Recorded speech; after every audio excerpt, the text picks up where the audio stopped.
قیامت تک کریں گے۔ بند کر دیں وہ دربار اور مزار۔ بزرگ دنیا میں یہ کام کرنے آئے تھے، اور ہماری سوچ اتنی گر گئی ہے، اتنے ہم کمزور ہو گئے۔ کہتے ہیں جب اس کو چڑھ جاتی ہے تو پھر بڑی معرفت کی باتیں سناتا ہے۔ تجھے شرم نہیں آئی یہ لفظ کہتے ہوئے؟ اب نشئی تجھے معرفت سکھائے گا؟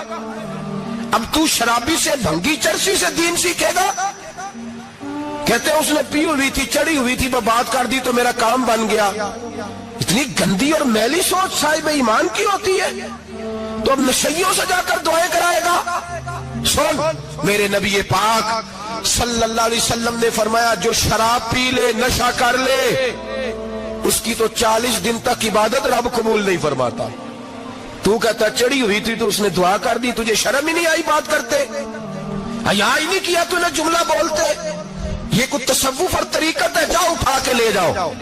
ایسی کوئی تصوف اور طریقت ہمیں نہیں چاہیے، ہمیں وہ والی طریقت چاہیے جس میں خدا کے قرآن کی بات ہوتی ہے اور محمد مصطفیٰ کے فرمان کی بات ہوتی ہے صلی اللہ علیہ وسلم۔ تو بھائی یاد رکھو، یہ کوئی طریقہ نہیں۔ ایک مزار ہے، مجھے ایک صاحب کہنے لگے آ جائیں یہاں بھی فاتحہ پڑھیں۔ میں نے کہا یہاں کیا ہے؟ کہنے لگے تھے تو بابا جی نشہ وشا کرتے، پر سنا ہے لوگوں کی منتیں بڑی پوری ہوتی ہیں۔ مجھے جذبات بڑے کم آتے ہیں۔ میں نے اس آدمی کو گریبان سے پکڑ لی، میں کہ ادھر ہٹ، وہ تو نشہ کرتا تھا اور تو جاتا تھا، تیری یہ کیسے طاقت ہوئی؟ تو نے مجھے مشورہ دے دیا ہے، تو ہمیں کمزور سمجھتا ہے؟ ہم کمزور ایمان کے لوگ ہیں، اور میں یہاں تجھے کہوں گا نہیں نہیں میں یہاں نہیں جاتا، میں وہاں جاتا ہوں۔ بالکل کوئی لگی لپٹی بات نہیں، کھری بات۔ تصوف وہ، دربار وہ جہاں قرآن پڑھا جائے اور رسول اللہ کی حدیث سکھائی جائے، باقی کوئی مطلب نہیں کسی قسم کا۔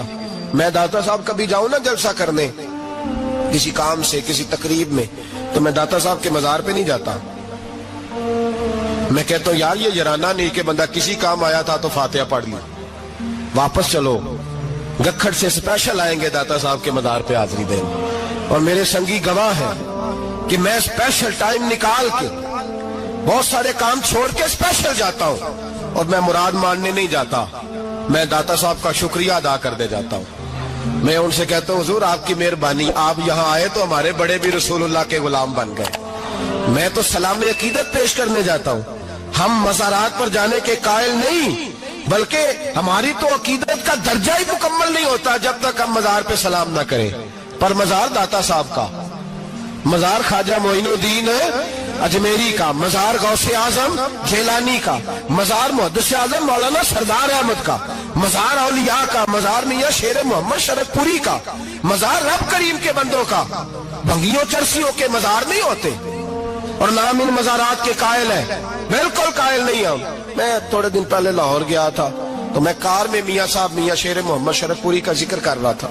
میں اپنے دوستوں سے کہہ رہا تھا یار بہت بڑا بابا ہوا ہے، تو مجھے کہنے لگی کرامت کیا ہے؟ میں نے کرامت یہ ہے کہ ساری زندگی سنت کا درس دیا ہے۔ تو مجھے کہنے لگے آپ کبھی گئے نہیں؟ میں نے کہا میں اسپیشل گیا تھا، اور تھوڑے دنوں کے بعد پروگرام بناؤں گا تو میں ساتھ لے کے جاؤں گا۔ ہم مزارات کے قائل ہیں، حاضریاں دیں گے مزاروں پہ، لیکن بھنگیوں چرسیوں کے مزاروں پر جانے کے قائل ہیں؟ زور سے بولے، یہاں جانے کے قائل ہیں؟ کوئی عقیدہ نہیں ہے ہمارا۔ نشہ بکے گا مزاروں پہ، اب یہ تصوف ہوگا وہاں، یہ طریقت ہوگی؟ اور ملت پر رحم کھاؤ خدا را۔ اگر تمہارے قومی ادارے کہتے ہیں رپورٹ کرنے والے کہ 70 لاکھ پاکستانی نشہ کرتا ہے، تو کیا تمہیں یہ نہیں پتا کہ نشہ بیچتا کون ہے؟ کیا تمہیں یہ نہیں پتا کہ ڈرگز کا کاروبار کون کرتا ہے؟ اگر تمہیں یہ پتا ہے تو کیا یہ خبر نہیں تمہیں کہ ان رگوں پر یہ خون اتارتا کون ہے؟ میں اپنے بزرگوں سے معذرت کے ساتھ، نشے کا آغاز، ناراض تو نہیں ہو جائیں گے بزرگ، نوجوانوں کو میں لتاڑ لیتا ہوں لیکن بزرگوں کی عزت کرنا سنت ہے، تو میں بزرگوں سے معذرت کے ساتھ یہ یوں سمجھ لیے خوگرے حمد سے تھوڑا سا گلا بھی سن لے۔ نشہ سگریٹ سے شروع ہوتا ہے، سگریٹ سے۔ میں تمباکو کو حرام نہیں کہتا، یہ فتویٰ نہیں دے رہا۔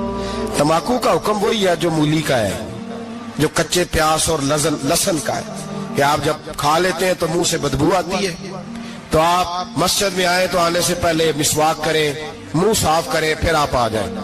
تو جائز ہے, مکروہ ہے لیکن حرام.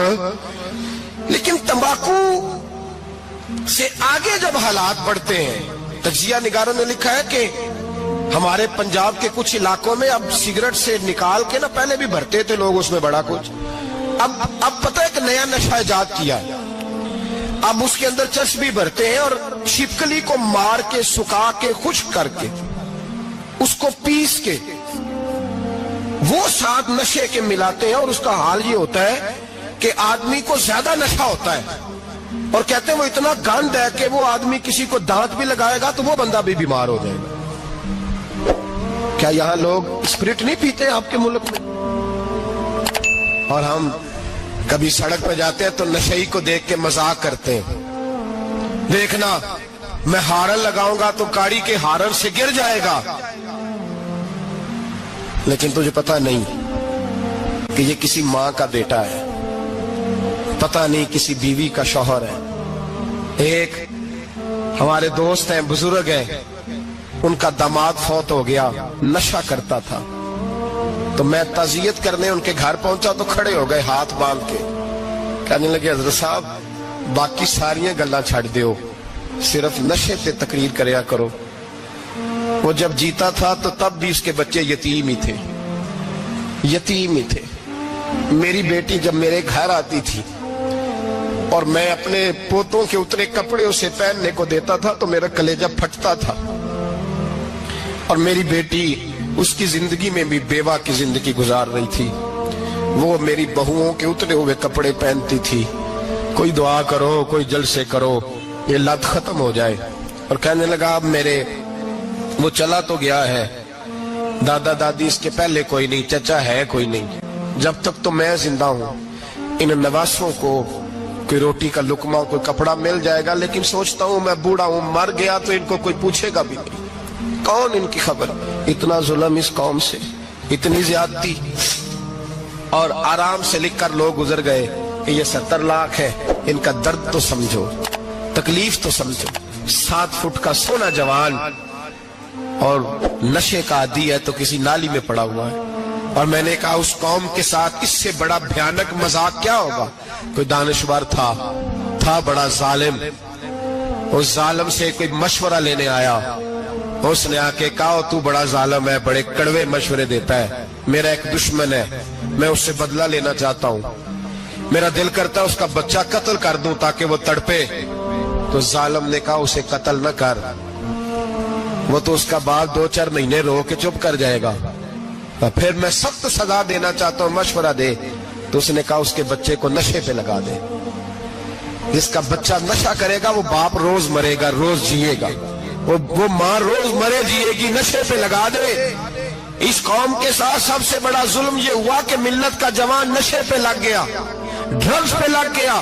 اتنے تباہ حالات ہوئے کہ جوان چڑھتی جوانیاں, اماں نے کتاب دے کے بھیجا تھا, اور کالج سے واپس آئے تو نشے کے ٹیکے ہاتھوں میں پکڑے ہوئے, ٹیکے.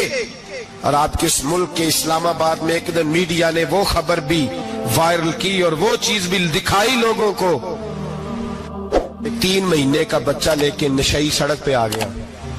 اس نے کہا میرا نشہ ختم ہو گیا, میرا بچہ خرید لو, 2 پڑیاں دے دو. تو وہاں بیبیاں جو سن رہی تھی وہ بھی چیخے مار کے رو رہی تھی. یہ ظلم کیا اس قوم کے ساتھ, اور کرپشن کی لعنت نے اجازت دی سپلائی کرنے والوں کو کہ گلی گلی بھیجے, گلی گلی.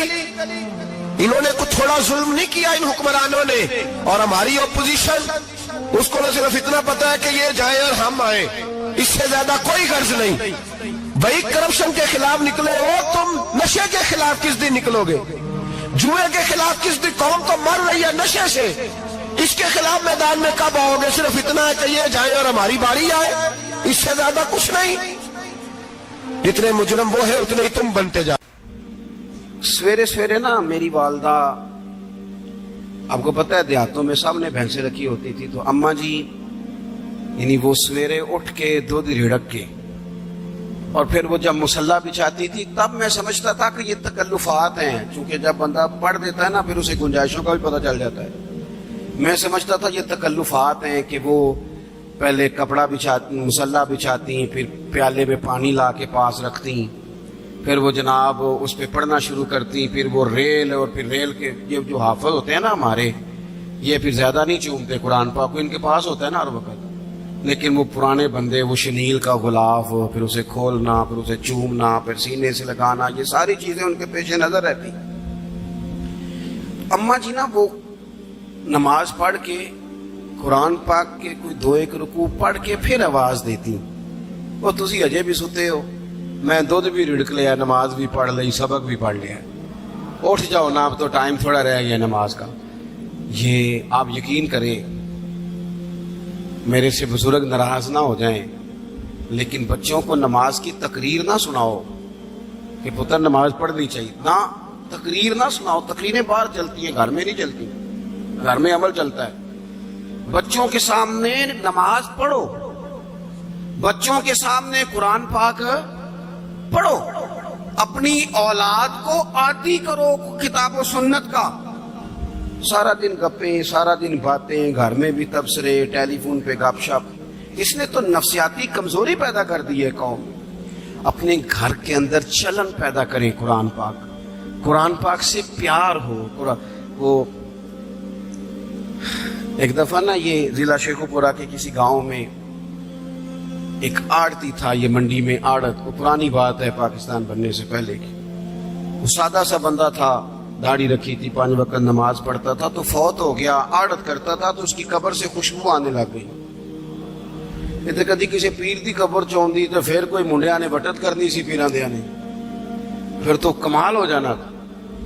اللہ خیر فرمائے، اللہ ماشاءاللہ، پھر کوئی کہانی، کوئی کرامت ادھر ادھر سے جوڑ جاڑ کے بھی لوگ بنا لیتے ہیں، لیکن وہ سادہ آدمی تھا، قبر سے خوشبو آنے لگ گئی، شور پڑ گیا، لوگ جمع ہو گئے، بندے نا آہستہ آہستہ وہ عدت ختم ہوئی تو اس کی خاتون سے کہنے لگے کہ مثلا انگوٹھا چھاپ بندہ تھا، سائن بھی نہیں کرنے آتے، قبر سے خوشبو، آخر کوئی تو عمل ہوگا۔ کہنے لگی اسے نا قرآن پاک سے بڑا پیار تھا، پڑھا ہوا نہیں تھا تو ہر روز وضو کر کے نا دن میں 2 وقت قرآن پاک کھولتا اور پھر اس پہ لائنوں پہ انگلیاں رکھ رکھ کے چلاتا، رو کے کہتا مالکا غلطی ہو گئی ہے، میں نے پڑھنا چاہیے سی۔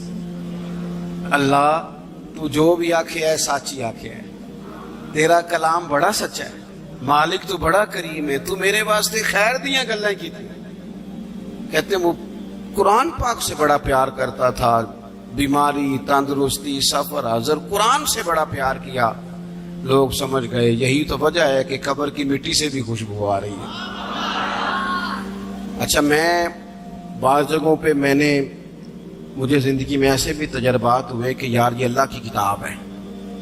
میں جہاز میں بیٹھا تھا تو موبائل پہ میں نے قرآن شریف کھول لیا، میں نے کہا چلو اتنی دیر کی فلائٹ ہے کچھ پڑھتے ہیں، تو ایک میرے دل میں بدگمانی آئی۔ کبھی کبھی پگڑی دالی والا بندہ میری طرح اللہ معاف کرے سمجھ لیتا ہے نا نیک بھی میں ہی ہوں، یہ بھی کبھی کبھی بدگمانی آ جاتی ہے۔ میں وہ تلاوت کر رہا تھا تو میرے دل میں خیال آیا یار دیکھو سارے لوگ کانوں میں ٹوٹیاں لگائی ہیں، گپیں لگا رہے ہیں، قرآن پاک پڑھ لینا چاہیے تھا۔ تو ایک نوجوان اس نے نا بال پیچھے یہاں ربڑ ڈالی ہوئی عورتوں کی طرح، پینٹ شرٹ بڑی ڈاڑھی اور بڑا جدید فیشن کا اس کا سٹائل۔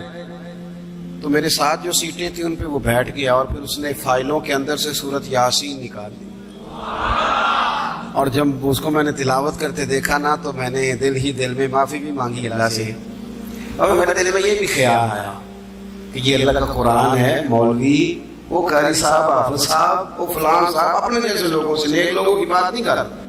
وہ تو نہ پڑھے تو تو کیا سمجھتا ہے کوئی پڑھتا ہی نہیں؟ یہ تو اللہ کا قرآن ہے، یہ پڑھا جاتا تھا، پڑھا جاتا ہے اور قیامت کے بعد بھی پڑھا جاتا رہے گا۔ پتہ نہیں اللہ نے، یعنی اگر میں اور آپ نہیں پڑھیں گے تو یہ محتاج نہیں، کس سے رب پڑھوا رہا ہے، کون پڑھ رہا ہے، کس طرح لوگ پڑھ رہے ہیں۔ تو قرآن پاک سے محبت کریں۔ آج زور کے بعد پڑھ لیں گے کوئی 2 4 آیتیں،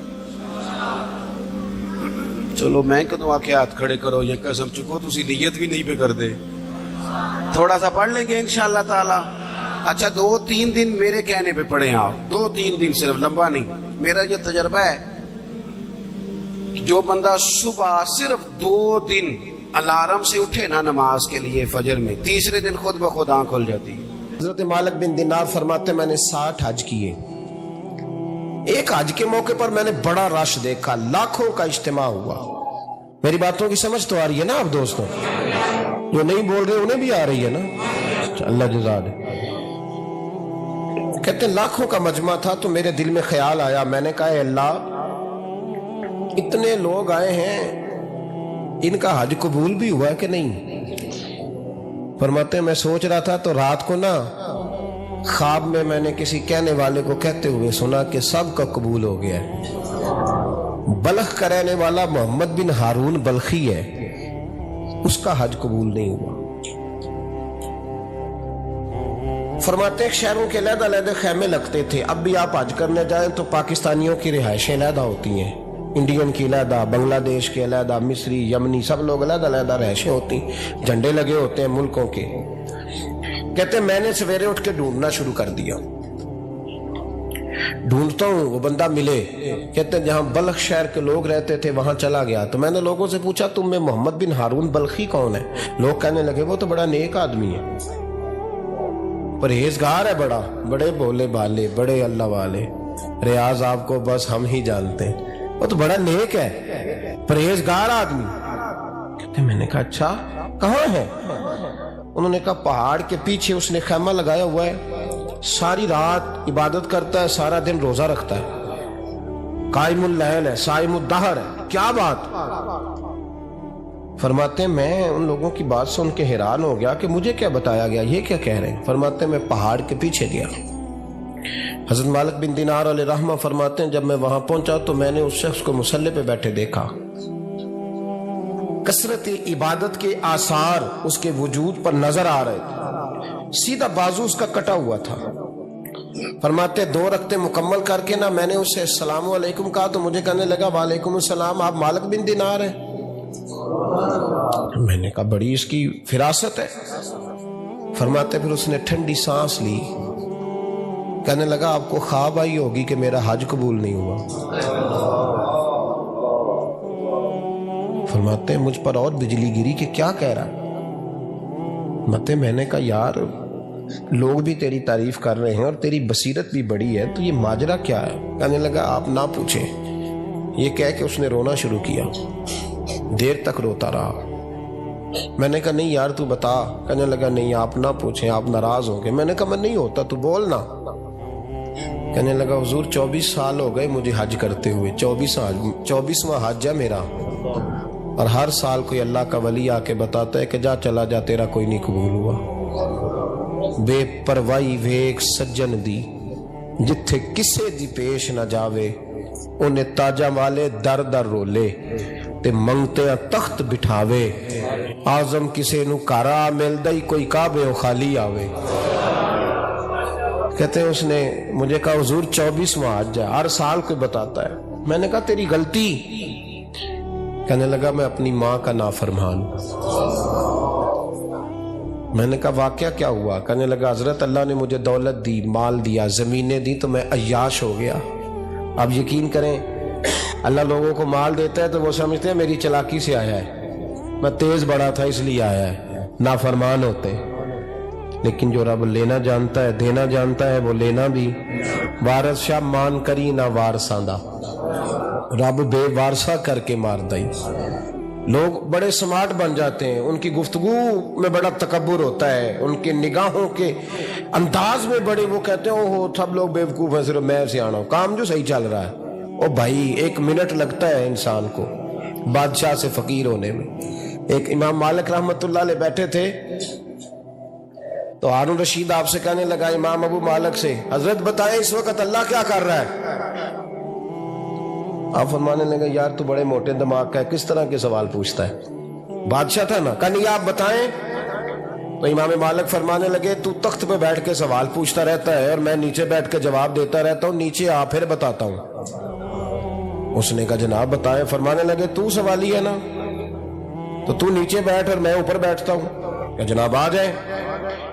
ہارون رشید نیچے آ گیا, امام مالک تخت پہ بیٹھ گئے, فرمانے لگے اب بتا کیا پوچھ رہا تھا؟ کہنے لگا حضور پوچھا تھا اللہ اس وقت کیا کر رہا ہے؟ فرمانے لگے رب اس وقت تجھے سمجھا رہا ہے کہ اس تخت پہ تکبر نہ کرنا, 1 منٹ لگتا ہے میں تجھے اٹھا کے مالک کو بٹھا دیا کرتا ہوں, یہ تجھے سمجھا رہا ہے, لہٰذا اس سمجھ پہ قائم رہنا, تکبر نہ کرنا, 1 ہی تو منٹ لگتا ہے, یہ تجھے سمجھا رہا ہے. تو وہ شخص کہنے لگا محمد بن ہارون بلخی امام مالک بن دینار سے کہ حضور بڑی دولت تھی تو میں عیاش ہو گیا تھا, رمضان کا مہینہ تھا, اماں تندور میں روٹیاں لگا رہی تھی, میں شراب پی کے گھر آ گیا. ہمارے ہاں یہ بھی فیشن ہے نا, مہندی والے دن چودھری صاحب کے ڈیرے پہ جوان شراب پیتے ہیں تو پوچھتے ہیں حاجی صاحب آپ تو حاجی بھی ہیں تو ڈیرے پہ منڈے کیا کرتے رہے؟ کہتے میں ڈیرے تے تھا مینوں نہیں پتا, وہ کار لگے سن. حاجی صاحب آپ کو سارا پتا ہے اور اللہ آپ سے پوچھ لے گا. یہاں تو کوئی آدمی چپ کر جائے گا آپ کے قلوں کی وجہ سے, لیکن عرش کے مالک کو بھی تو جواب دینا ہے کہ نہیں؟ کیا طریقہ ہے؟ دیکھیں نا, کول والے دن محفل اور مہندی والے دن اللہ سے صرف دکھوں کا رشتہ ہے, رسول اللہ سے صرف غموں کا رشتہ ہے. اگر تو نے ڈھول ڈمکا شور شرابہ کیا ہے شادی والے دن تو کول والے دن بھی بجا, تیرا پتہ چلے, جنازے پہ بھی بجا. کیا تماشا ہے؟ مذہب صرف رسم ہے, ضرورت ہے, کوئی مر گیا تو قرآن پاک کھول لو, باقی جو مرضی کرو. حج بھی کیتی جاندے ہو, لہو بھی پیتی جاندے ہو, کھو کے مال یتیماں دا پیج مسیتی جاندے ہو, پھٹ دلاں دے سیندے نہیں, ٹوپیاں سیتی جاندے ہو, نفس تے چھری پھیر دے نہیں, بکرے کیتی جاندے ہو, فرض پلائی بیٹھے ہو, نفلہ نیتی جاندے ہو, او دسو تے سی بلے نو اے کی کچھ کیتی جاندے ہو, او دسو تے سی بلے شاہ نو کی کچھ کیتی جاندے ہو. کوئی طریقہ ہے؟ کول شریف پہ مولوی صاحب تشریف لائیے گا, ابا جی کے کول ہے, تو میں تو کہتا ہوں بجا نہ بینڈ باجے والا آج بھی, تیرا پتہ چلے کہ یہ دو کام کیسے ہوتے ہیں. تو کس طرح 2 کشتیوں کا سمجھ نہیں آتی بات کی. میں تو جاتا ہی نہیں بینڈ باجے والی شادی پہ, میں کہتا ہوں جن کو مردی پڑھا لو, نے کہا ہم سے نہیں 2 کام ہوتے, اللہ روزی دینے والا ہے, ایک ہی کرتے ہیں. 2 رنگی چھوڑ کے یک رنگ ہو جا, سراسر موم ہو جا یا سنگ ہو جا, موج کرو.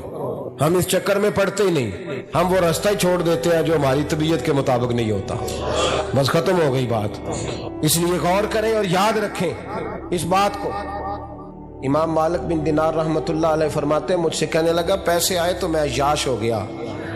رمضان کا مہینہ تھا, عصر کے بعد میری اماں افطاری کی تیاری کر رہی تھی, میں گیا, میں نے کہا شراب پی ہوئی, اماں روٹی دے, تو اماں کہنے لگی شرم کر, شرم کر, روزہ رکھا نہیں تو جنہوں نے رکھا ہے ان کا تو خیال کر. کہتے اماں کی بات کا مجھے غصہ لگا, میں کہا کرتا ہوں بد نصیب ہے وہ بیٹا جس کا باپ اس سے بات کرتے ہوئے ڈرتا ہے کہ پتہ نہیں کہاں سے بولے گا. بد نصیب نہیں وہ بیٹا جس کی ماں اس سے بات کرتے ہوئے سہم جاتی ہے کہ پتہ نہیں کون سی بولی بولے گا. بد نصیب نہیں کہ ماں باپ بھی جس سے کھول کے بات نہ کر سکے. حضرت مالک بن دینار سے کہنے لگا اماں نے جب کہا نا شرم کر تو مجھے غصہ آیا, میں نے ماں کو تھپڑ مارا اور میری ماں جلتے ہوئے تندور میں گری. لوگوں نے مجھے پکڑ کے اندر بند کر دیا کمرے میں.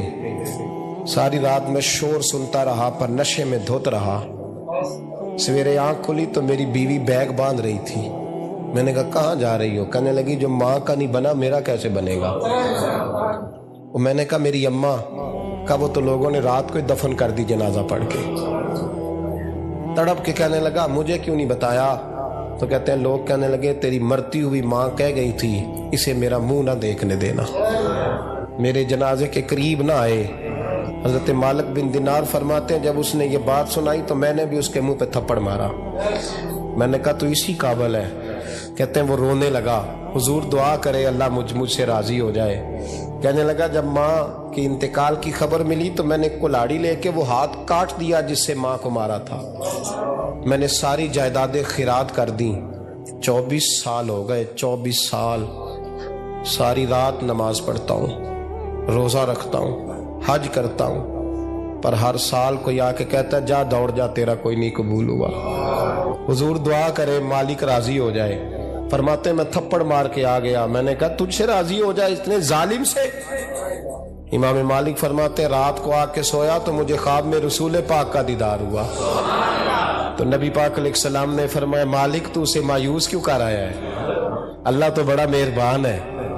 کہا حضور ماں کے نافرمان کو معافی کیسے ملے گی؟ تو امام مالک فرمانے لگے نبی کریم نے فرمایا جا اسے جا کے بتا دے تجھے قیامت میں تیری ماں کی وجہ سے بخش دیا جائے گا۔ کہا حضور اماں کی وجہ سے کس طرح؟ تو محبوب فرمانے لگے اس کی ماں قیامت میں اس کے خلاف مقدمہ دائر کرے گی رب کریم کی عدالت میں، اے اللہ میں نے 9 ماہ پیٹ میں رکھا، درد سہ کے اسے جنا، جگر کا خون پلا کے پالا، اور اسی نے مجھے قتل کیا۔ رب کریم اس کی ماں کا مقدمہ سن کے کہے گا اٹھاؤ اس کو دوزخ میں پھینکو، اس نے ماں جلائی تھی اسے بھی جلاؤ۔ محبوب فرمانے لگے جب پکڑ کر کے مالک اس کو محمد بن ہارون کو لوگ لے جائیں گے نا جہنم کی طرف، ابھی فرشتے گھسیٹیں گے ہی تو پلٹ کے پھر اماں کی طرف دیکھے گا، اور دوسری دفعہ پھر گھسیٹیں گے تو پلٹ کے دیکھے گا، اور تیسری دفعہ پھر پلٹ کے کہے گا اماں یہ مجھے جلانے لگے، اماں یہ جہنم میں پھینکنے لگے۔ میرے حبیب فرمانے لگے وہ جل کے مرنے والی ماں وہاں بھی بول پڑے گی، کہے گی یا اللہ چل میں نے معاف کیا تو بھی معاف کر دے، اے اللہ میں نے معاف کیا تو بھی معاف کر دے، اللہ تو معاف کر دے اسے، اللہ تو اس سے درگزر فرما، اسے معاف کر دے۔ میرے محبوب پاک علیہ السلام فرماتے رب کریم کہے گا اس نے تجھے جلایا، تو کہے گی اللہ یہ تو بیٹا تھا اس نے جلا دیا، میں ماں ہوں میرے سامنے جلے تو میں کیسے برداشت کر سکتی ہوں؟ فرمایا اس نے جلا کے مارا تھا پر اسی ماں کی وجہ سے رب کریم اسے جنت عطا فرمائے گا۔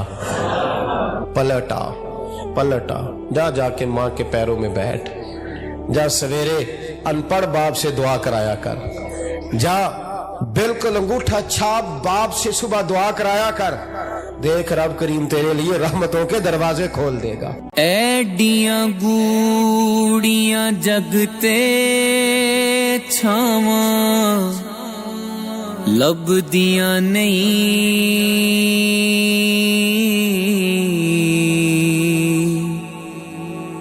ٹر جاون ایک وار تے ماواں لبدیاں نہیں، ہائے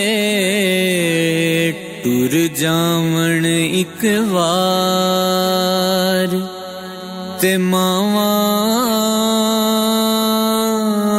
لبدیاں نہیں،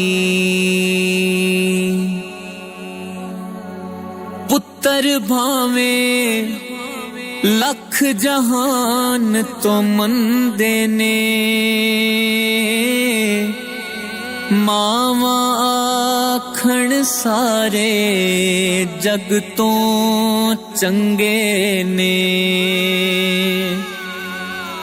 کیا ہوگا؟ ماں بیچاری کی ساری زندگی پردے ڈالتے بیت گئی۔ ابا نے آ کے پوچھا کہاں گیا وہ کہتی ادھر ہی تھا، مجھے بتا کے ابھی آ جائے گا، وہ مجھے کہہ گیا تھا کہ میں نہیں ادھر ہی تھا، کچھ بھی نہیں، ایسی کوئی بات ہی نہیں۔ ساری زندگی پردے ڈالتے بیت گئی۔ ابا کئی دفعہ گھر میں لڑائی کی، بیٹے کو مارا، اماں نے آگے بڑھ کے پتر کے حصے کی مار بھی کھائی، لیکن اسی بیٹے کی شادی کر دی تو اماں کو پتا چلا کہ اوہو میں تو سمجھدار ہی نہیں تھی، میرا تو پتر مجھے کہہ رہا ہے اماں تو بھی تو کبھی سیانی ہو جایا کر، اگر وہ بولتی ہے تو تو ہی چپ کر جا، تو پھر اسے احساس ہوتا ہے کہ اوہو میں تو ساری زندگی بیوقوف رہی، میں تیرا دفاع کرتی رہی، تیرے حصے کے تھپڑ کھاتی رہی، اور مجھے آج تو نے بتایا کہ تو سیانی نہیں تھی، آج تو نے بتایا کہ تو عقل مندی نہیں تھی، اماں تجھے کیا پتا، میری بیوی کے سامنے تو ہی سیانی ہو جا۔ وہ ٹوٹ جاتی ہے، بکھر جاتی ہے، وہ کبھی پلٹ کے دیکھتی ہے تو اسے بڑے سارے زخم تازے ہو کے دکھائی دیتے ہیں، وہ یار میں ہی سیانی نہیں تھی۔ سنو نا، امام حسن رضی اللہ تعالیٰ عنہ فرماتے ہیں امام حسن نے کوئی لمبا وقت نہیں اپنی والدہ کے ساتھ گزارا، چھوٹے تھے تو سیدہ فاطمہ الزہرا رضی اللہ تعالیٰ عنہ وصال کر گئیں، پر شیر خدا کے پتر کی بات دیکھیں، امام حسن کہتے ہیں لوگوں میں جب تھوڑا سا باشعور ہوا اور مجھے چیزیں تھوڑی سی دکھائی دینے لگی تو میں نے کبھی اپنی اماں کے ساتھ ایک پلیٹ میں کھانا نہیں کھایا تھا. حضور ساری دنیا کھاتی ہے تو آپ نے کیوں نہیں کھایا؟ تو فرماتے ڈر لگتا تھا کہ کہیں ایسا نہ ہو کہ جس لقمے کی طرف میری ماں اپنا ہاتھ بڑھائے کہیں میں نہ اٹھا لوں، بے ادبی نہ ہو جائے. ڈر لگتا تھا. میں نے یہاں تک بھی نا، کیونکہ ماں تو ماں ہوتی ہے، میں نے یہاں تک بھی ماں کا احترام کیا. روٹی کھانے میں بھی تقدیر نہیں کی. یہاں ماں وہ کہتی ہے پیر صاحب انہوں دسیا جنا کہ میں تانوں آکھیا سی، انہیں گلاں گلاں چ انہوں آکھیا جے میرے نال بولے تے صحیح کرے، انہوں دسیو نہ میرے نال بگڑ جائے گا. انہوں آکھیا جے نہ میں تانوں شکایت لے، پر نہ انہوں گلاں گلاں سمجھایا جے کہ میرے نال اچھی نہ بولیا کرے، مینوں تکلیف. انہوں آکھیو نہ او یار کیا کائنات میں حضور سے بڑا بھی کوئی ہے؟ لیکن حضرت حلیمہ سعدی آئی ہیں تو کیا میرے نبی اٹھ کے کھڑے نہیں ہو گئے؟ حضور نے اکرام دیا تو اکرام دینے سے قد بڑا ہوتا ہے، چھوٹا تو نہیں ہوتا. خدا را اپنے بڑوں کا اکرام کرنا سیکھیں. انہوں نے کسی نے آپ کو جگہ دی ہوگی، کسی نے آپ کو نوکری دی ہوگی، لیکن ماں باپ نے تو زندگی دے دی، اولاد جوانیاں دے دی، سارا کچھ دے دیا. اور بچے ہیں کہ سمجھتے ہیں احترام کے جذبے اپنی طبیعت میں لائیں. بے ادب نہ بنے، سوء ادب نہ کبھی کریں. آپ نہ کبھی کوئی ایسا کام نہ کریں جس سے نہ تکلیف بڑھے، جس سے آزمائش بڑھے. آپ احترام والے رہیں گے تو خود بھی سجے سنورے نکھرے رہے. اپنے بزرگوں کو پہل کریں بزرگوں کی طرف. یعنی آپ گھر کے اندر چھپا کے سیب اپنے کمرے میں نہ لے کے جائیں، چھپا کے چیزیں نہ رکھیں، بلکہ پہل کریں بوڑھے ابا سے، پہل کریں اپنی والدہ سے، وہاں سے آغاز کریں. آپ دیکھیں برکتیں کتنی ہوتی ہیں. میں کچھ باتیں مجھے لطف دیتی ہیں. میرے کچھ سنگی ہیں، 3 بھائی ہیں کٹھے، مجھ سے بیعت ہیں، میرے ساتھ بڑا پیار کا رشتہ ہے. تو کبھی کبھی نہ خدمت کرنے کا دل کرتا ہے ان میں سے کسی کا کہ چلیں حضرت صاحب آئے ہیں تو ہم کچھ نذرانہ پیش کریں. تو اپنے بڑے بھائی کو وہ تھماتے ہیں کہ جناب آپ یہ کام کریں. اللہ تعالیٰ کا شکر ہے میری جیب کم ہی خالی رہتی ہے، اس کا فضل رہتا ہے. لیکن وہ پیسے لینے سے زیادہ یا تحفہ لینے سے زیادہ یا پھول پکڑنے سے زیادہ اس بات کی مجھے خوشی ہوتی ہے کہ کتنے نرالے ہیں. بڑے کو آگے لگاتے ہیں تو برکت تو حاصل کرتے ہیں. اس لیے کہ برکتیں ہمیشہ بڑوں سے ہوتی ہیں، بڑوں سے ہمیشہ برکتیں. یہ پھول کا تحفہ بڑے بھائی کو دے کے جب آگے کیا جاتا ہے تو میرے دل کو اچھا لگتا ہے، مجھے قرار آتا ہے کہ یار یہ لہجہ ٹھیک ہے، یہ انداز یہ ٹھیک ہے. اپنے بڑوں کو آگے رکھیں، بڑوں کو کلام کرنے کا موقع پہلے دیں. گھر میں کوئی چیز لائیں تو تقدیم کریں. ہمارے ہاں نا اب جو استادی شاگردی آئی ہے نا، یہ بڑی خطرناک ہے.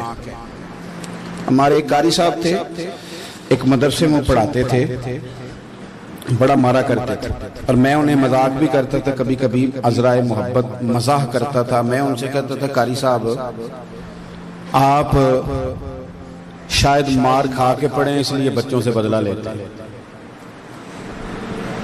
تو کچھ دن پہلے، کچھ عرصہ پہلے ملاقات ہوئی تو میں ان کے ادارے کے قریب سے گزر رہا تھا تو میں نے ان کا نا وہ ڈیسک وغیرہ چیک کیا تو ان کے پاس نا سوٹی لیدہ ہوتی تھی. پائپ 2 قسم کے لیدہ ہوتے تھے، پانی والا لیدہ اور گیس والا علیحدہ. بڑا مارتے تھے بچوں. مجھے بھی اختلاف تھا اس بات سے، میں ان کو گزارش بھی کرتا تھا. تو میں گیا تو وہ جس طرح وہ خیر استاد کمال کے تھے، انہوں نے بڑے کامیاب حافظ تیار کیے اور ویسے بھی بندہ بڑا باوصول، بڑے اچھے، بڑے نفیس. میں نے ان سے کہا کہ وہ خیر ہے چھوٹیاں کدھر گئیں آپ کی؟ کہنے لگے حضرت صاحب نہ شاگرد رہے، نہ استاد رہے، نہ وہ ماں باپ رہے. کہنے لگے پتہ نہیں 2-4 سالوں میں کیا ہوا ہے. تو میں نے کہا آپ کو تو کوئی منع کاری نہیں، میں نے کئی دفعہ سمجھایا تھا، آپ باز نہیں آتے. کہتے تھے اب آ گیا ہوں، اس لیے کہ ایک کو چھڑی مار رہے ہوتے ہیں تو دوسرا ساتھ ویڈیو بنا رہا ہوتا ہے. پہلے طالب علم اس طرح کی توہین کا رویہ استادوں کے ساتھ نہیں کرتے تھے. وہ کہتے تھے جیسے بھی ہے فیض استاد سے لینا ہے. اب آپ ذرا گھور کے دیکھیں تو کہتے ہیں لاؤ کتابیں، جا رہا ہوں بڑے مدرسے، بڑے کالج، بڑے اسکول. میں نے اپنی زندگی میں دیکھا کہ ہمارے بڑے کہتے تھے، کبھی گارا کے بتاتے نا استاد جی نے مارا ہے تو کہتے تھے کسی غلطی سے مارا ہوگا، اور اس طرح کے سخت لفظ بولتے تھے کہ ہمیں لگتا تھا کہ ہمارے بزرگ ہمارے ساتھ زیادتی کر رہے ہیں۔ وہ کہتے تھے کہ منو ہڈیاں چاہیے نے پڑیا ہو رہے، یہ لفظ کہتے تھے میرے ابا جی میری اماں، ہڈیاں دیا جی سانو پر دیا جی پڑیا۔ اب کیا ماحول ہے، ڈر آتا ہے، بچے گھورتے ہیں۔ ان کی اماں آگے کہتی ہے تو 8,000 کا مولوی ہے، میرا 1.25 کروڑ کا بچہ ہے، تیری طاقت کیسی ہوئی چودھری کے بچے کو ہاتھ لگا لی؟ اتنی تیری جرت کہ میں نے میرے بیٹے کو ہاتھ لگایا ہے؟ کروں گی نا کل بندے اکٹھے، تیری کراؤں گی چھوٹی مسجد سے، تو اتنی تیری طاقت کہ تو میرے بچے کو مارے۔ ہم نے نا پرموٹ کی چیزیں، پرموٹ۔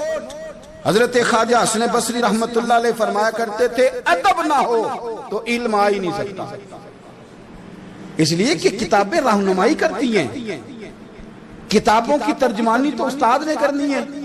تو اگر آپ وہ احترام ہی نہیں ہے، وہ طبیعت ہی نہیں ہے، وہ ذوق ہی نہیں ہے، سیکھنے کا وہ خاص جذبہ ہی نہیں ہے۔ ہمارے اصحاب رحمت اللہ علیہ فرمایا کرتے تھے بہت سارے لوگ بڑے بڑے درویشوں کے پاس جا کے خالی آتے ہیں۔ حضور کیوں؟ فرماتے تھے اس لیے کہ کشکول سیدھا نہیں کرتے، پیالہ سیدھا نہ ہو تو خیرات آیا نہیں کرتے، ادب نہیں کرتے، احترام نہیں کرتے، پیالہ سیدھا نہیں کرتے۔ پیالہ سیدھا نہ ہو تو وہ تو جو دینا ہو وہ بھی نیچے گر جاتا ہے۔ احترام، ایک شخص نے نا حضرت سیدنا امیر معاویہ رضی اللہ تعالیٰ عنہ سے کہا کہ میں نے زیارت کرنی ہے حضرت امام حسین رضی اللہ تعالیٰ عنہ، مدینہ شریف جا رہا ہوں، میں نے ان کو پہلے دیکھا نہیں ہوا، تو مجھے بتائیے امام علی مقام رضی اللہ تعالیٰ عنہ کو میں کیسے پہچانوں گا؟ تو ابن عساکر دیکھیے گا حضرت امیر معاویہ رضی اللہ تعالیٰ عنہ فرمانے لگے تو مدینہ شریف جانا، ایک شخص لوگوں کے حلقے میں بیٹھ کے لوگوں کو دین پڑھا رہا ہوگا، مسجد نبی میں وہ چمکتا ہوا چہرہ لوگوں کو قرآن و سنت کی تعلیمات سے روشناس کر رہا ہوگا، اور فرمایا اس کے ارد گرد لوگ اس ادب سے بیٹھے ہوں گے کہ جیسے ان کے سروں پر پرندے بیٹھے ہوئے ہیں، ذرا حرکت کی تو پرندے اڑ جائیں گے۔ فرمایا جب وہ نورانیت والا ماحول تم دیکھو اور اتنے با ادب شاگردوں کے بیچ بیٹھی ہوئی ایک نورانی ہستی کو دیکھو تو سمجھ لینا وہی حسین ابن علی، وہی ہے امام علی مقام امام حسین، کہ جو اس احترام کے ساتھ لوگوں کو انہوں نے آداب سکھائے ہیں، اس طرح انہوں نے لوگوں کو سمجھایا ہے کہ ان کے شاگردوں کا یہ رنگ ہے کہ وہ تو سر نہیں ہلاتے کہ کہیں پرندہ نہ اڑ جائے۔ اس انداز میں جب لوگ، مجھے بات یاد آ گئی، امام احمد بن حنبل رحمت اللہ علیہ بہت بڑے محدث تھے، تو مجھے پتہ ہے اگر آپ مجھ سے پوچھیں گے نا اس دور میں فقہ سب سے بہترین کس کو آتی ہے تو میں آپ کو بتا سکتا ہوں، کیونکہ میرا شعبہ ہے نا۔ آپ پوچھیں گے صرف ناو کا استاد کون اچھا ہے تو میں بتا دوں گا کہ کہاں پہ ہے، کون ہے، میرا شعبہ ہے۔ اسی طرح سے میڈیکل کے شعبے سے وابستہ لوگوں سے آپ پوچھیں گے کہ ہارٹ کا ڈاکٹر کون سا اچھا ہے تو بتا دیں گے۔ پوچھیں گے بھئی میں نے ایک ناک کان گلے کے ڈاکٹر کے پاس جانا ہے، تو جس کا جو شعبہ ہے اسے پتا ہوتا ہے۔ مدرسے کے بچوں کو بھی پتا ہوتا ہے کہ کون سا آدمی کہاں بہترین پڑھانے والا ہے۔ ایک بزرگ تھے شاہ بقی الدین ابن مخلد، وہ کہتے ہیں مجھے پتا چلا کہ اس دور میں نبی کریم علیہ السلام کی حدیث جو سب سے بہترین پڑھاتے ہیں وہ امام احمد بن حنبل ہیں۔ ان کو حضور کی حدیث سے جو خاص شغف ہے وہ کسی اور کو نہیں۔ کہتے ہیں میرے دل میں لو لگ گئی، حالانکہ میں امیر گھرانے سے تھا، میں کشتی میں بیٹھا امام احمد بن حنبل کے پاس آنے کے لیے، رشتے میں طوفان آ گیا، کشتی اچکولے کھانے لگی، کسی طریقے سے ایک جزیرے کے ساتھ جا کے کشتی لگی، ٹوٹ گئی، بکھر گئی، میں جزیرے پہ اتر گیا، اور بھی کئی لوگ تھے۔ 1 مہینہ وہاں رہنا پڑا، بارشیں ختم ہوئی، موسم ٹھیک ہوا تو ایک کشتی دکھائی دی آتی ہوئی، فرماتے ہیں کہ وہ اس کشتی میں بیٹھا، دوبارہ بغداد گیا، مجھے سفر طے کرتے 2.5 مہینے گزر گئے، وہ جزیرے پہ مہینہ پتے کھا کے بھی گزارا کرنا پڑا۔ نکلا تھا علم حاصل کرنے، جب بغداد شریف پہنچا لوگوں سے پوچھا امام احمد بن حنبل کا مدرسہ کہاں ہے؟ انہوں نے کہا وہ مدرسہ تو بند ہو گیا ہے، وقت کا بادشاہ مخالف ہو گیا، مسجد مدرسہ سیل کر دیا۔ امام صاحب کہاں ہیں؟ کہا گھر کے اندر قید ہیں. ان کے گھر کو سب جیل بنا دیا, چاروں جانب پولیس کھڑی ہے, اور ویسے بھی بغداد میں کرفیو, ہر چوک چوراہے میں پولیس والے کھڑے. شاہ بقی الدین کہتے ہیں اتنا کچھ سننے کے باوجود بھی میرا جذبہ ٹھنڈا نہیں ہوا.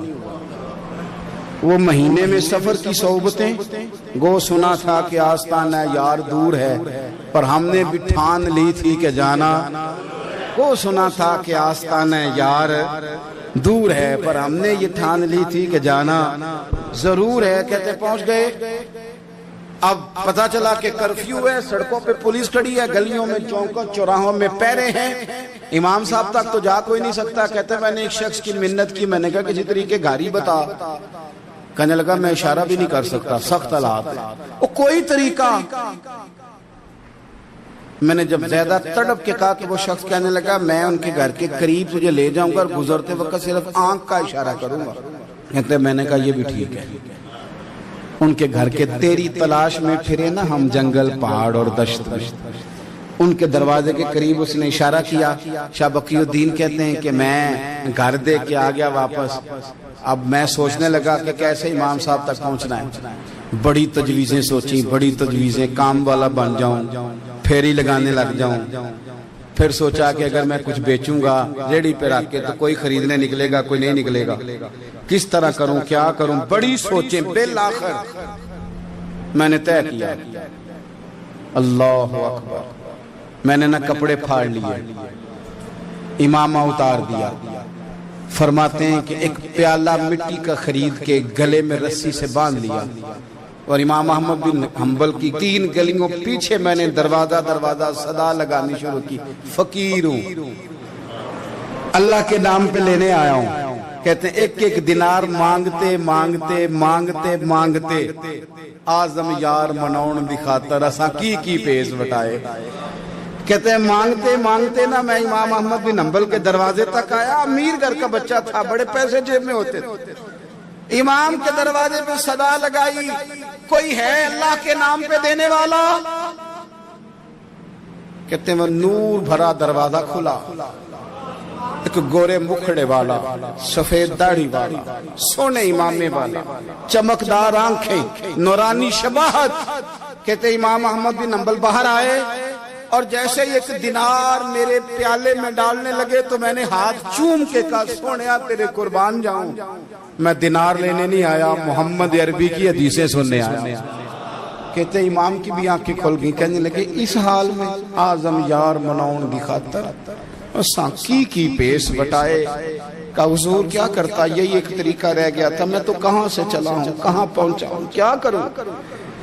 امام صاحب فرمانے لگے پھر میں بھی بڑے دنوں سے پریشان تھا, کوئی سیکھنے والا نہیں ملا, تم مل گیا. کہنے لگا حضور میں روز آ جاؤں فقیر بن کے, آپ جتنا چاہیں 2 4 5 منٹ میں مجھے حدیثیں سنا دیں, میں اگلے دن یاد کر آیا کروں.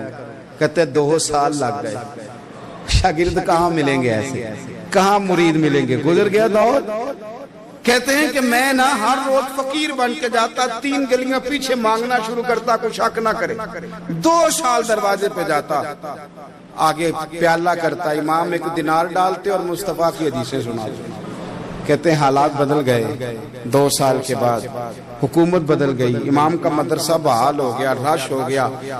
بادشاہ بڑا عقیدت مند تھا, جو نیا آیا اس نے بڑا کر کے ادارہ بنا کے دیا. جس دن میں گیا تو رش لگا ہوا تھا. کہتے ہیں حالات بدلے تو ہم نے بھی کپڑے بدلے, ہم نے بھی کپڑے بدلے, ہم نے بھی دوبارہ سے دستار باندھی. اور کہتے ہیں بڑے لوگ بیٹھے ہوئے تھے, میں جب داخل ہوا نا تو امام اٹھ کے کھڑے ہوئے. آپ فرمانے لگے پتر ادھر آ, تو آگے آ کے بیٹھ. لوگ دین سیکھنے آتے ہیں, تو فقیر بن کے مانگنے آیا تھا, اور میں بھی باقیوں کو پڑھایا کرتا تھا, تجھے میں دیا کرتا تھا, اور اب باقی پڑھا کریں گے, تجھے دیا جائے گا, اور آج تجھے سینے سے نکال کے دیا کروں گا. زمانے بدل گئے, حالات بدل گئے. وہ شخص چلا گیا, کون حکمران تھا کون نہیں تھا, لیکن استاد شاگرد کے ادب کی داستان قیامت تک باقی رہے گی. یہ قیامت جب طبیعتوں میں احترام ہوتا ہے, جب ادب ہوتا ہے. آپ کو پتہ ہے نبی پاک صلی اللہ علیہ وسلم کو یہ ادب کتنا پیارا ہے. نبی پاک علیہ السلام اس احترام کے جذبے کو کتنا پسند کرتے ہیں. اللہ کے پیارے رسول صلی اللہ تعالی علیہ وسلم اس جذبہ احترام سے کتنے راضی ہوتے ہیں. حضور کس قدر زیادہ چاہتے ہیں کہ میری امت ادب والی بنے. نبی پاک علیہ الصلوۃ والسلام ادب والے لوگوں کے بارے میں اتنے راضی ہیں، اتنے راضی ہیں، اتنے خوش ہیں. حضور اتنا نوازتے ہیں. میں نے یہ حدیث پڑھی تو یوں لگا کہ جیسے روح وجد کرنے لگی ہے. بہقی میں امام بہقی نے لکھی ہے، اللہ کے پیارے رسول علیہ السلام فرماتے ہیں جو چھوٹے پر شفقت کرے اور بڑے کا احترام کرے اللہ اسے جنت میں میری سنگت عطا فرمائے گا. یہ میرے قرب کا ذریعہ ہے، یہ چیز میرا قرب ملے گا. شرط یہ ہے کہ ادب والے بن کے، احترام والے بن کے، کبھی بھی سوء ادب نہ کریں، کبھی کسی مقام پر بے ادبی نہ کریں. آپ اپنا ذائقہ کبھی تبدیل نہ کریں. امام احمد بن حنبل کی جگہ وضو کر رہے تھے، ایک شخص کہتا ہے میں نے ساری زندگی گناہوں میں گزار دی. تو امام صاحب نا وضو کر رہے تھے جھیل پر بیٹھ کے. تو جھیل اس طرح ہوتی ہے، پہاڑ ہیں، اوپر کو پانی نیچے آ رہا ہے. تو کہتے ہیں امام صاحب نیچے بیٹھ کے وضو کر رہے تھے تو میں اوپر بیٹھ کے نا وضو کر رہا تھا یا پانی پی رہا تھا. تو میں نے دیکھا کہ اتنے بڑے امام نیچے. کہتے ہیں میں نا میرے دل میں خیال ہے یار میں ساری زندگی غلط کاموں میں گزاری ہے، پر جو بھی ہے یہ رسول اللہ کے دین کے عالی.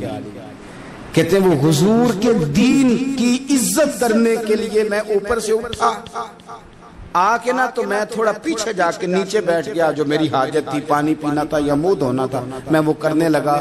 کہتے ہیں امام صاحب نے بھی یوں نظر میری طرف دیکھی، پتہ نہیں انہوں نے کیا دعا دی کہ رب نے مجھے توبہ کی توفیق عطا فرما. میں اللہ کے فضل سے اللہ نے میرا دل موڑ دیا اور میں رب کریم کی بارگاہ کی جانب میری توجہ ہو گئی.